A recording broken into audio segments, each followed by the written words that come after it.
la commission de discipline de la Ligue sénégalaise de football professionnel vient de nous notifier le mardi 26 mars 2019 le procès-verbal numéro 11 de sa séance du 16 mars courant, relatif au match de la 15e journée qui s'est joué entre l'AS Pikine et le Jaraaf de Dakar.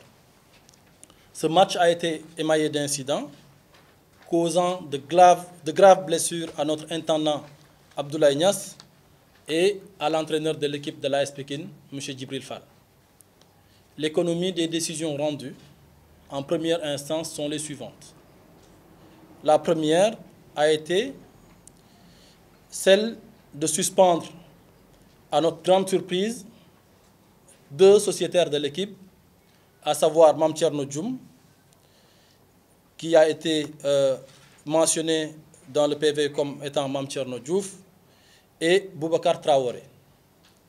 Ils auraient, selon les rapports qu'on a reçus ultérieurement, écopé de carton rouge à la fin de la rencontre pour, selon toujours ces rapports-là, comportement coléreux, excessif et incorrect, en sus de proférer des propos injurieux et indécents à l'endroit des arbitres. Et, selon toujours le même document, n'ont pas produit de relation écrite comme le prescrit le règlement.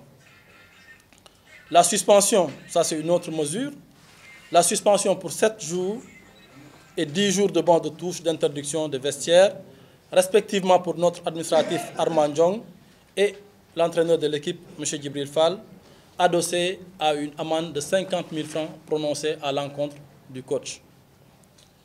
2 matchs à huis clos pour l'AS Pikine, en plus d'une amende financière de 400 000 francs qui a également été prononcée à l'endroit du club qui, soit dit en passant, aurait engagé sa responsabilité civile. Vous voyez donc que ces sanctions sont expressives, extrêmement lourdes et injustes également, au vu de ce qui s'est réellement passé ce jour-là au stade Léopold Sédar Senghor. Loin de nous l'idée de dédouaner de façon abusive le comportement de certains de nos supporters notamment, qui ont certainement fauté, mais également, il faudrait encore, pour qu'on ait le sentiment de justice, que quand il y a faute, la sanction qui soit prononcée soit proportionnée à la faute commise. Dans son argumentaire de fond, la commission de discipline a porté toute la responsabilité des faits à l'AS Pikine. Une responsabilité, dit-elle, civile et morale. En pareille circonstance, et si c'est le cas, c'est ça la procédure normale, il faudrait que la personne incriminée soit entendue. Même dans les cas de justice les plus banals, c'est comme ça que cela se passe. Quand on vous incrimine d'une faute, on vous demande de vous prononcer par rapport à cette faute-là et de donner votre version des faits. L'AS Pikine a été privé de ce droit élémentaire. Dans ces visas également, la commission a visé les articles de presse pour appuyer ses décisions. Nous voudrions rappeler que le match a été diffusé en direct sur la RTS à travers la plateforme de Star Times, qui est partenaire, comme vous le savez, de la Ligue. Donc, les images existent et peuvent être mises à la disposition de la Ligue si elle le désire. Parce que la Ligue est l'employeur de la commission de discipline qui a eu à prononcer les sanctions contre l'AS Pikine et contre ses sociétaires. Donc l'éthique voudrait que ces images puissent être visualisées pour avoir une idée précise de ce qui s'est réellement passé le jour de ce match-là.